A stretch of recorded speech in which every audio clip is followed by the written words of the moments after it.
Di sepanjang sejarah, banyak yang beranggapan bahwa Yesus Kristus dalam Alkitab dan Isa dalam Al-Quran adalah pribadi yang sama. Keduanya memang memiliki beberapa kesamaan dalam penyebutan nama, tetapi ketika kita melihat lebih dalam, kita akan menemukan bahwa Yesus dalam Alkitab dan Isa dalam Al-Quran memiliki perbedaan yang mendasar dan tidak dapat disamakan.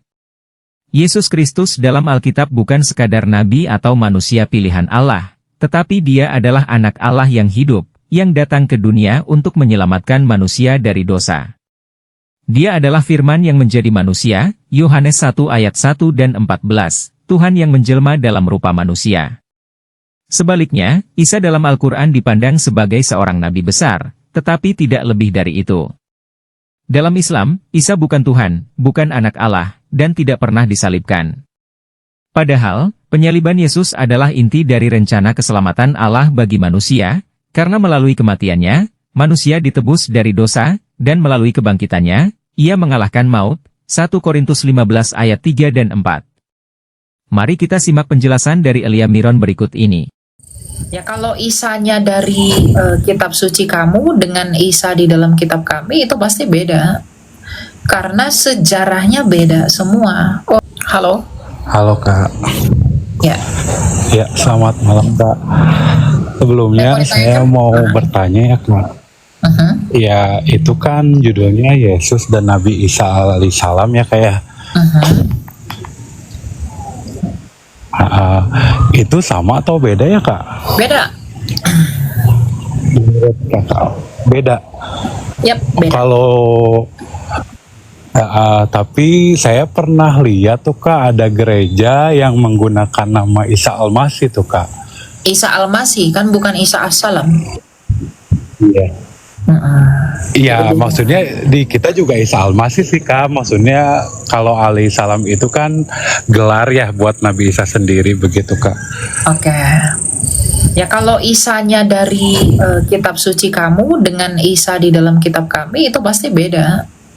Karena sejarahnya beda semua. Orang tuanya pun beda, sukunya pun beda, apa yang dilakukan pun beda.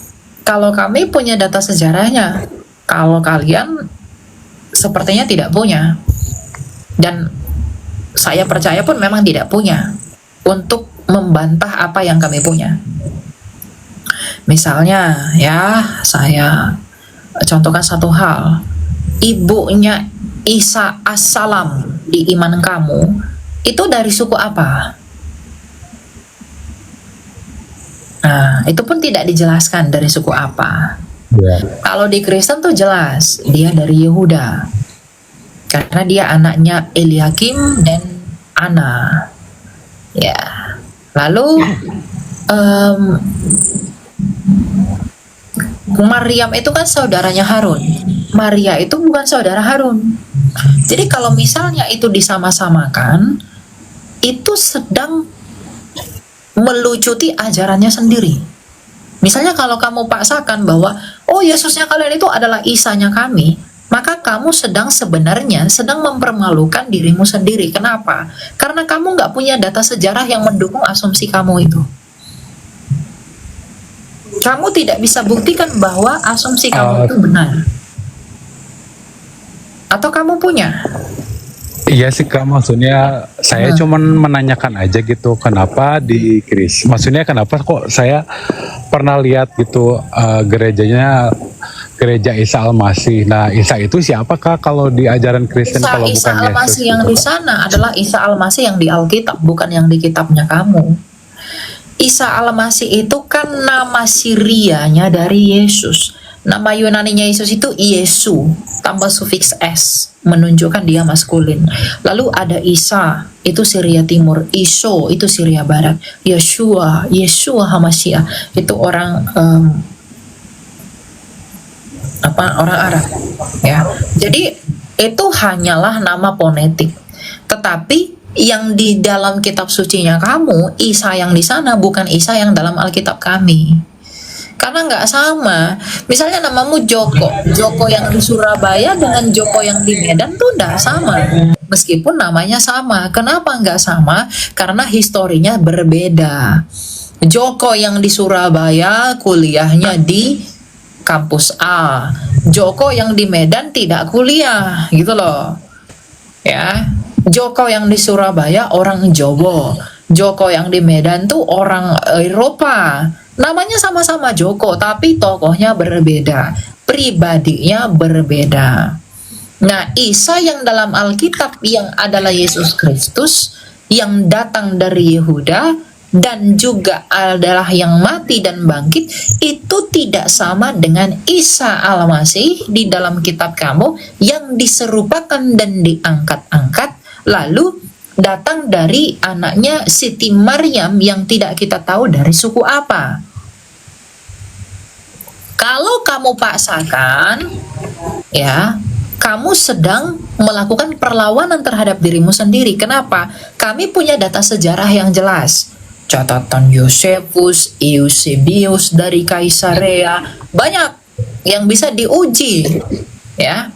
Nah, tetapi lalu yang menyangkali itu, yang datang dari kalian yang untuk membantah kami, punya nggak yang lebih tua dari kami? Nggak punya. Saya katakan nggak punya, karena memang nggak akan punya. Kamu mau cari segimanapun, tidak akan pernah punya. Karena nggak ada catatan yang mendukung asumsi teologinya kalian.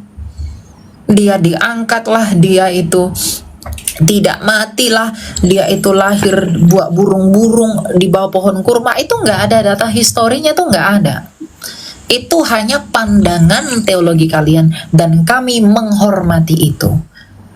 Yes, jadi ketika kita mengatakan Isa di dalam Alkitab dengan Isa di dalam kitabnya kamu itu berbeda, itu adalah cara kami menghormati kalian. Kenapa? Karena dengan demikian maka tidak ada lagi perdebatan dalam hal ini. Karena sudah jelas dan mutlak dan absolut bahwa Isa yang benar itu adalah Isa yang mati tersalib bangkit hari ketiga dengan data sejarahnya dan juga catatan-catatan para rasul. Jadi kami sedang memberikan toleransi dalam hal ini untuk argumentasi itu. Gitu, makanya saya tekankan bahwa Yesus dan Isa di dalam kitabnya kamu itu berbeda, itu untuk membangun toleransi itu. Ya? Oh iya, ya lagi dibeli. Oke, Oh, iya, ada lagi Kak. mau kamu tanya? Ya udah kan itu aja ya Kak, itu aja Kak. Makasih ya Kak sebelum. Oke, kita lanjut ya. Ini siapa ini? Silakan Giannini. Malam. Oh iya, selamat malam Kak. Ya, malam. Silakan Pak, ada yang mau tanya? Baik, nama saya Jenini, saya dari Timur Leste, Pak. Oke, silakan Pak. Apa yang mau ditanyakan Pak? Saya ini tanyakan waktu Israel dulu masih perjanjian lama kan mereka kan masih taat hukum Tauratnya. Betul? Ya, tapi sekarang di perjanjian baru itu kan Yesus juga taat juga di hukum Taurat. Terus kenapa waktu kita sudah Kristen yang sudah ikut Tuhan Yesus, kenapa kita tidak ikut ini hukum Taurat lagi? Ada satu lagi gereja yang namanya Messianic Kristen. Mereka percaya Yesus tapi masih taat yang hukum Taurat itu aja saja. Oke, kenapa orang Kristen tidak lagi melakukan hukum Taurat? Ya, kita baca apa itu hukum Taurat sebenarnya. Apa sih esensi Taurat itu sehingga Taurat itu ada? Di mute dulu ya. Oke. Nah, di dalam Galatia 3 ayat 24 dan 25 dikatakan begini. Jadi hukum Taurat adalah penuntun bagi kita sampai Kristus datang, supaya kita dibenarkan karena iman. Sekarang iman itu telah datang, karena itu kita tidak berada lagi di bawah pengawasan penuntun. Artinya, hukum Taurat itu adalah penuntun bagi kita untuk menjemput kasih karunia, di mana Tuhan memberikan hukum Taurat itu untuk memberikan kita gambaran bahwa kita adalah orang yang sangat berdosa menurut hukum Taurat, yang dengan keberdosaan kita itu kita sadar dan kita mengaku bahwa kita nggak bisa berbuat apa-apa kecuali karena kasih karunia Tuhan. Jadi hukum Taurat itu adalah penuntun kepada kita untuk menjemput kasih karunia. Hukum Taurat itu mendakwa kita. Hukum Taurat itu menunjukkan kepada kita bahwa kita adalah orang-orang berdosa yang harus dihukum mati oleh karena dosa kita. Yang dengan demikian kita nggak bisa berbuat apa-apa untuk lepas dari semua dan sanksi hukuman itu. Nah, dari hal itulah Tuhan mau memberitahu bahwa di suatu masa anak tunggalku akan kuberikan sebagai tanda kasih karuniaku. Yohanes 3 ayat 16. Makanya dalam Yohanes 3 ayat 16 dikatakan, karena begitu besar kasih Allah akan dunia ini sehingga ia mengaruniakan anaknya yang tunggal supaya yang percaya kepadanya tidak binasa melainkan beroleh hidup yang kekal. Jadi hukum Taurat itu adalah penuntun bagi kita, penuntun untuk menjemput kasih karunia itu.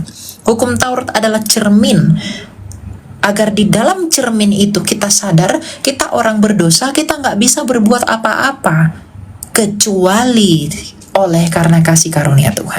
Makanya dikatakan sekarang iman itu telah datang, karena itu kita tidak berada lagi di bawah pengawasan hukum Taurat. Jadi kita nggak lagi di bawah pengawasan hukum Taurat karena kasih karunia di dalam iman sudah dinyatakan. Nah lalu Elia, bagaimana dengan Tuhan Yesus? Mengapa dia melakukan hukum Taurat? Tentu saja dia melakukan hukum Taurat. Kenapa? Agar ketidakberdosaannya Tuhan Yesus di dalam hukum Taurat menunjukkan bahwa dia adalah yang sempurna. Hukum Taurat menunjukkan bahwa Yesus adalah tidak berdosa. Makanya dalam Galatia 4 ayat 4 ya, Galatia 4 ayat 4 dikatakan bahwa ia takluk kepada hukum Taurat.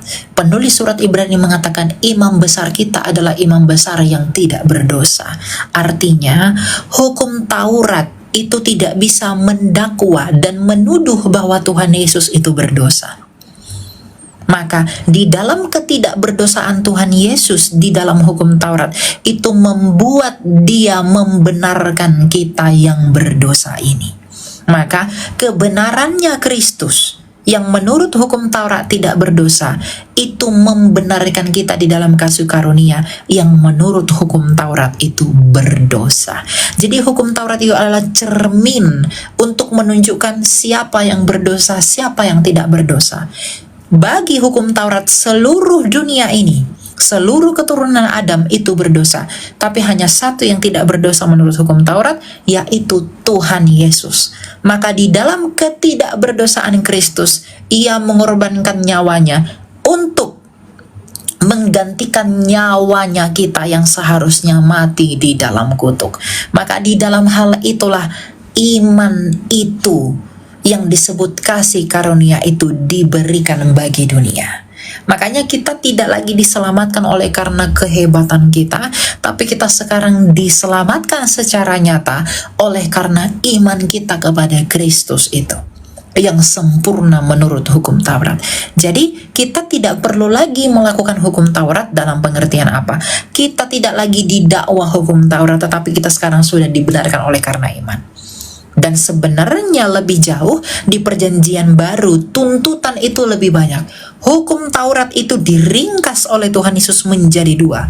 Karena hukum yang utama dan hukum yang terutama adalah kasihilah Allahmu dengan segenap hatimu, pikiranmu, dan akal budimu, dan sesamamu manusia. Ya, jadi perbuatlah apa yang kamu kehendaki orang lain perbuat kepadamu, karena itulah isi dari hukum Taurat itu.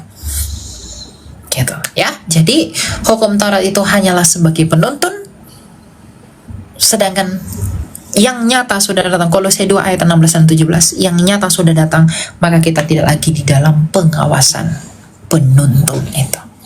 Itu ya. Ya, terima kasih Kak. Oke, kita lanjut ya. Silakan Justin. Selamat malam.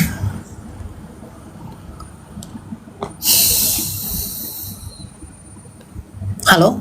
Nggak ada ya?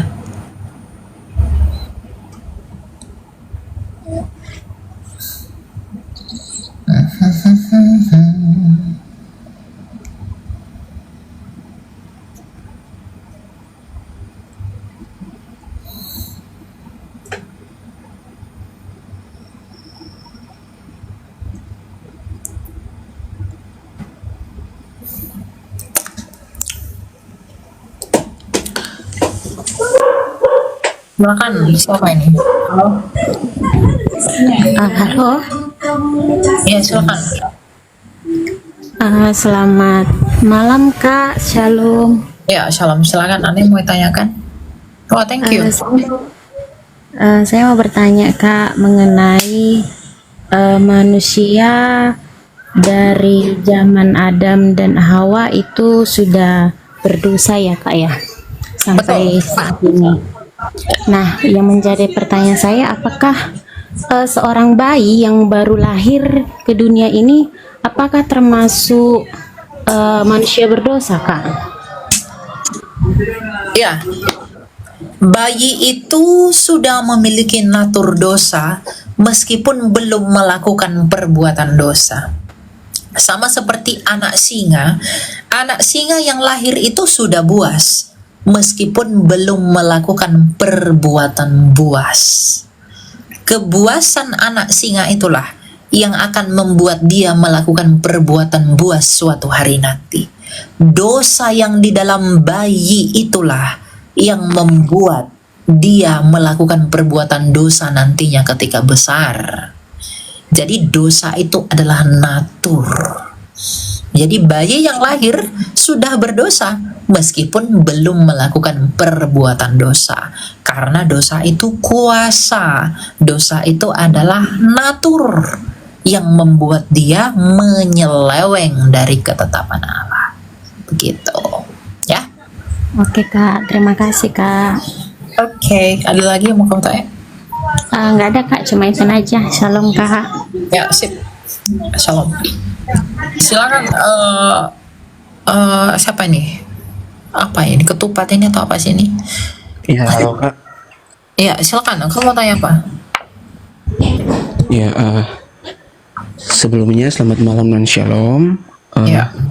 Terima kasih sudah menerima permintaan saya untuk bergabung. Nah, tidak basa-basi lagi, pertanyaan saya ada 3 pertanyaan yang saya ingin tanyakan. Yang pertama itu, bagaimana umat beragama dapat bekerja sama dalam menghadapi masalah sosial seperti kemiskinan atau krisis lingkungan? Itu pertanyaan pertama. Sedangkan Tugas pertanyaan agamamu kedua, itu ya, kau kelihatan kau. Tugas agamamu itu kan? bukan sih, bukan Jadi, bukan tugas apa itu? agama, kan? Tugas kuliah? Enggak kok. Ini kan pertanyaannya karena dari awal saya sudah mengikuti Kak Elia ini dari waktu debat-debat kayaknya deh. Kalau nggak Oke, salah, oke. jadi kayak saya ingin menanyakan supaya lebih ada pengalaman atau wawasan untuk lebih menggali apa pertanyaan dimaksud yang tadi saya baru bertanya. Itu pertanyaan pertama ya Kak ya. Sedangkan pertanyaan kedua caranya menghargai perbedaan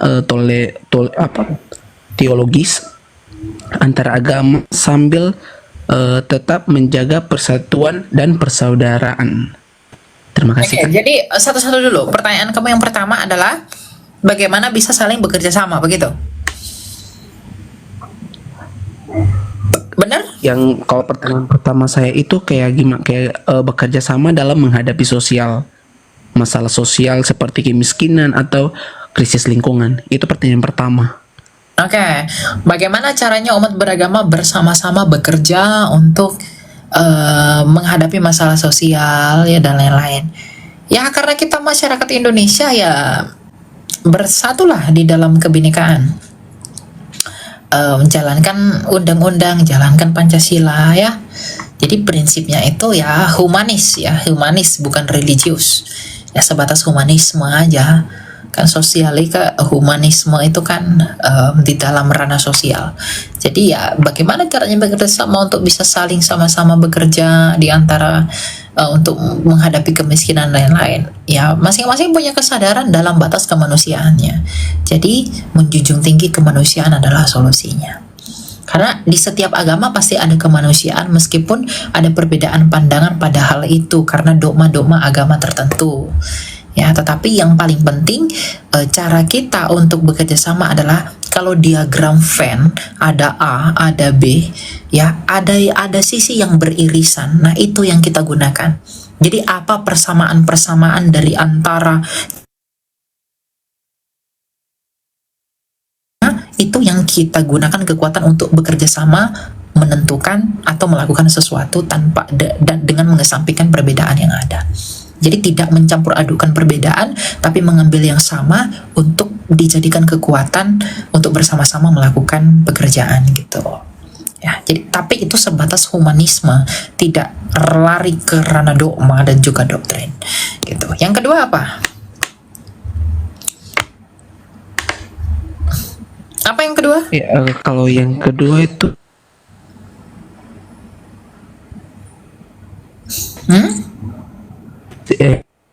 teologis ya. Kalau yang kedua saya tuh Suaramu nggak jelas. perbedaan teologis ya.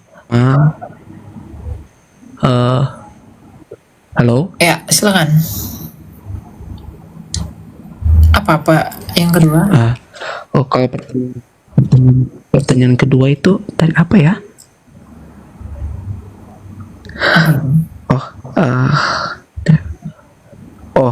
Perbedaan teologis ya Kak, perbedaan teologis antara agama sambil tetap menjaga persatuan dan persaudaraan. Itu pertanyaan yang kedua ya.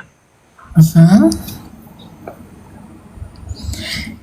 itu, makna teologis jangan dicampur-campur. Perbedaan teologi itu jangan dicampur-campur. Yang kita jadikan kekuatan untuk bersama-sama itu adalah humanisme, bukan teologi. Gitu. Yang ketiga apa? Nah, kalau yang ketiga kan kita berbicara tentang pemahaman dan sikap saling mendukung ya Kak ya. Kalau pertanyaan yang ketiga ini menunjukkan pada sikap yang saling mendukung, yang artinya bagaimana setiap agama mengajarkan pentingnya moralitas dalam dan bagaimana kita bisa menerapkannya bersama dalam masyarakat. Itu pertanyaan ketiga saya. Maksudnya kayak gini Kak, kayak bagaimana setiap agama mengajarkan pentingnya moralitas dan bagaimana kita bisa menerapkannya bersama dalam masyarakat. Ya, kuatkan persatuan lah, kesadaran untuk bersatu di dalam konstitusi, di dalam kebinekaan. Jadi semua tanpa kesadaran semua itu nggak akan selesai. Gitu pasti akan lari-lari. Gitu. Jadi tekankan semangat persatuan, kesadaran. Kalau ada perbedaan-perbedaan nggak usah terlalu digubris dan lain sebagainya. Gitu, ya. Silakan review. Halo Kak, makasih udah accept requestnya. Mungkin aku mau nanya tentang kan di Alkitab itu ada tertulis bahwa Yesus berkata, tiada seorang pun yang datang ke Bapa tanpa melalui aku. Maksudnya kan situ kalau kita orang Kristiani kan mungkin lebih kenal dengan Tuhan Yesus itu sendiri. Lalu gimana dengan kepercayaan-kepercayaan lain yang mungkin tidak atau belum mengenal Kristus gitu Kak? Thank you. Ya, kalau mereka tidak mengenal Kristus, maka mereka tidak mengenal Bapa. Karena Tuhan Yesus berkata, tak seorang pun yang mengenal Bapa kecuali anak, dan tak seorang pun yang mengenal anak selain Bapa. Ya, jadi Yohanes 14 ayat 6 yang berkata, "Akulah jalan dan kebenaran dan hidup. Tak seorang pun yang dapat datang kepada Bapa kalau tidak melalui aku." Artinya apa? Yesus adalah sabda. Yesus adalah firman-Nya Bapa yang menyatakan siapa Bapa, yang berdiam di dalam Bapa sejak kekekalan. Nah, ketika firman itu keluar dari Bapa dan menjadi manusia, itulah Yesus Kristus. Lalu bagaimana dengan mereka yang belum pernah mendengarkan Yesus? Maka mereka tidak akan mengenal Bapa. Tetapi oleh karena roh, yaitu Roh Kudus, roh yang satu yang keluar dari Bapa, roh itu pergi ke seluruh dunia, menginjili seluruh dunia. Maka bagi mereka yang sama sekali belum pernah mendengarkan berita Injil, pada hari penghakiman, Roma 2 ayat 11-16, mereka akan dihakimi menurut hati nurani mereka. Dan hal itu akan tampak pada hari bila mana Allah melalui Kristus Yesus menghakimi segala sesuatu. Gitu. Jadi orang yang tidak pernah mendengarkan berita Injil, keselamatan mereka bergantung pada hati nurani mereka. Tapi bagi mereka yang sudah pernah mendengarkan Injil tapi tidak mau percaya, mereka akan dihakimi, akan dihukum karena mereka menolak. Mereka akan diupahi karena mereka menerima kasih karunia. Gitu, ya. Oke, kalau makasih. Oke, kita lanjut ya.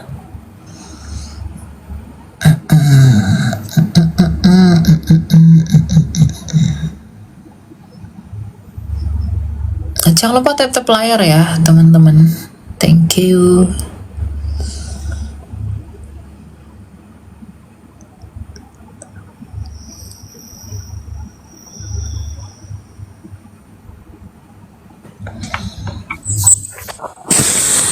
Wanita. Shalom, Kak. Ya, shalom, silakan. Apa ya, ada yang mau tanyakan, Bu? Saya mau tanya, Kak, gimana ya di pernikahan Kristen itu ya, kalau suami itu sering selingkuh, terus kita masih bertahan pertama, kedua, ketiga, terus di dalam Alkitab itu ada tertulis juga ya, Bu, ya Bang ya. Kalau orang yang mengkhianati tidak akan pernah kembali gitu. Gimana kayak gitu, Bang? Kalau masalah perselingkuhan, apa kita masih bisa bertahan? Terima kasih, Bang. Iya, tanyakan kepada Ibu sendiri, apakah Ibu bisa bertahan? Kalau Anda bisa bertahan, silahkan. Tapi kalau Anda nggak bisa bertahan, konsultasikan sama gereja yang memberkati. Saya nggak punya kuasa berargumen Anda harus begini, enggak. Karena yang tahu Anda terikat dengan janji nikah atau tidaknya, apa janji pernikahan Anda, apa yang Anda lakukan dengan suami Anda, itu hanya Anda dengan suami dan juga gereja. Saya nggak punya kuasa untuk itu.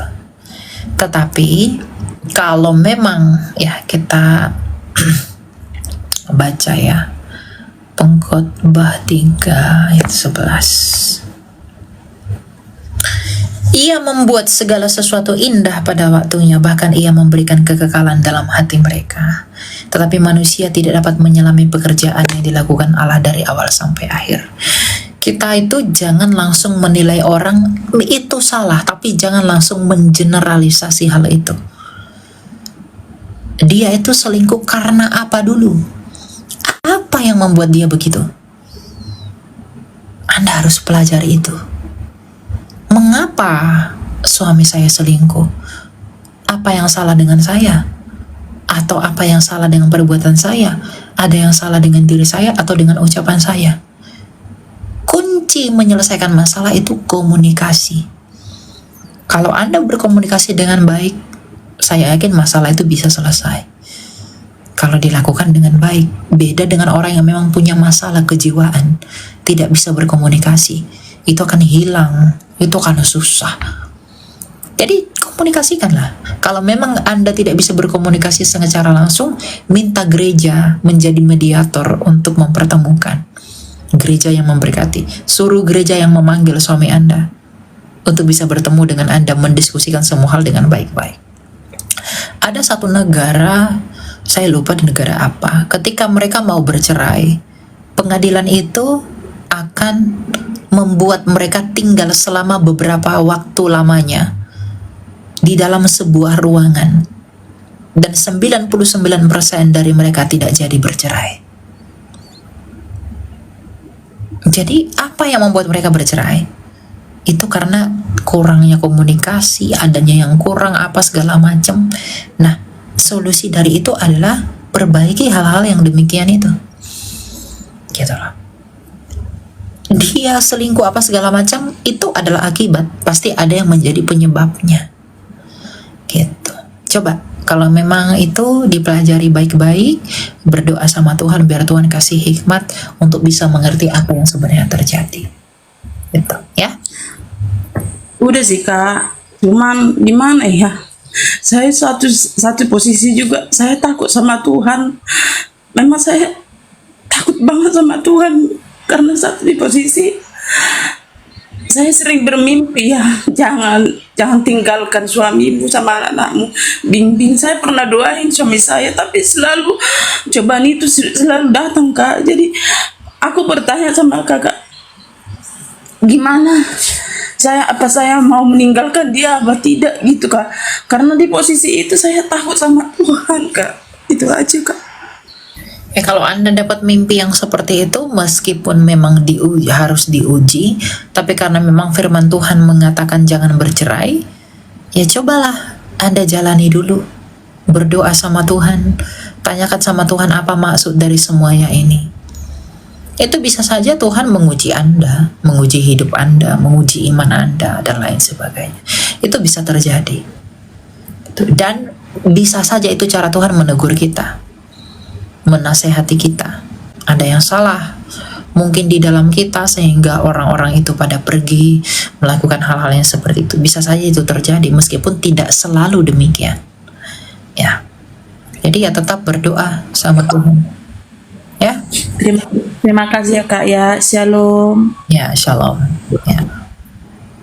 Semangat selalu ya, Ibu.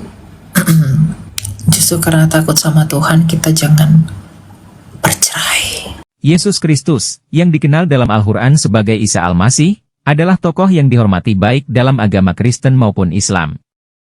Namun, meskipun ada beberapa kesamaan dalam narasi tentang kehidupan dan pelayanannya, terdapat perbedaan mendasar antara Yesus dalam kekristenan dan Isa dalam Al-Quran. Perbedaan ini mencakup identitas, peran, dan misinya. Berikut adalah penjelasan tentang perbedaan tersebut. 1. Identitas Yesus dalam kekristenan dan Isa dalam Al-Quran. Dalam kekristenan, Yesus adalah anak Allah dan Allah yang menjadi manusia, inkarnasi. Ia adalah pribadi kedua dalam Tritunggal, Bapa, Anak, dan Roh Kudus. Pada mulanya adalah Firman, Firman itu bersama-sama dengan Allah, dan Firman itu adalah Allah. Yohanes 1 ayat 1, Aku dan Bapa adalah satu, Yohanes 10 ayat 30.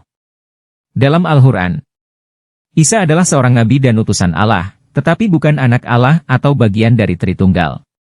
Al-Quran menolak konsep ketuhanan Yesus dan menganggapnya sebagai manusia biasa yang diutus oleh Allah.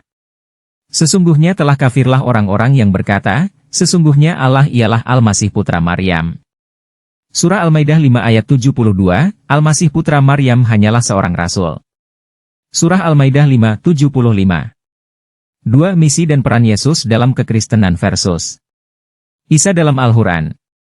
Dalam kekristenan, Yesus datang ke dunia untuk menjadi juru selamat yang menebus dosa umat manusia melalui kematiannya di kayu salib dan kebangkitannya. Kematian dan kebangkitannya adalah inti dari iman Kristen. Karena anak manusia juga datang bukan untuk dilayani, melainkan untuk melayani dan untuk memberikan nyawanya menjadi tebusan bagi banyak orang. Markus 10 ayat 45. Akulah jalan, kebenaran, dan hidup. Tidak ada seorang pun yang datang kepada Bapa kalau tidak melalui aku, Yohanes 14 ayat 6. Dalam Al-Quran, Isa diutus sebagai nabi untuk membawa ajaran Allah kepada Bani Israel. Al-Quran menolak konsep penyaliban dan kebangkitan Yesus, menyatakan bahwa Isa tidak mati di salib tetapi diangkat langsung ke surga oleh Allah. Mereka tidak membunuhnya dan tidak menyalibnya, tetapi yang mereka bunuh adalah orang yang diserupakan dengan Isa. Surah An-Nisa 4 ayat 157, sesungguhnya Allah telah mengangkat Isa kepadanya. Surah An-Nisa 4 ayat 158. 3. Konsep keselamatan dalam kekristenan versus Islam. Dalam kekristenan, keselamatan diperoleh lalui iman dalam Yesus Kristus sebagai Tuhan dan Juru Selamat. Kasih karunia Allah, bukan perbuatan manusia, yang menyelamatkan. Karena oleh kasih karunia kamu diselamatkan melalui iman, itu bukan hasil usahamu, tetapi pemberian Allah. Efesus 2 ayat 8. Dalam Islam, keselamatan diperoleh melalui iman dan amal saleh.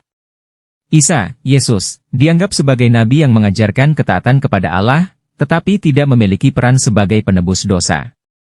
Barang siapa yang mengerjakan amal saleh, baik laki-laki maupun perempuan dalam keadaan beriman, maka sesungguhnya akan kami berikan kepadanya kehidupan yang baik. Quran Surat An-Nahl 16 ayat 97. Yesus dalam Alkitab menerima penyembahan dari para murid dan banyak orang, karena dia memang layak disembah sebagai Tuhan, Matius 28 ayat 9 dan Yohanes 20 ayat 28. Sebaliknya, Isa dalam Al-Quran tidak pernah dianggap Tuhan dan bahkan disebut sebagai hamba Allah yang tidak boleh disembah. Perbedaan paling mendasar adalah dalam keselamatan. Yesus dalam Alkitab berkata bahwa keselamatan hanya ada di dalam Dia, Kisah Para Rasul 4 ayat 12, sementara Isa dalam Al-Quran tidak memiliki peran sebagai penyelamat manusia dari dosa. Jika Yesus hanya seorang nabi, maka tidak ada harapan keselamatan, karena hanya Allah yang bisa menyelamatkan, tetapi karena Yesus adalah Tuhan yang menjadi manusia, melalui Dia kita dapat menerima pengampunan dosa dan hidup kekal. Salam damai toleransi.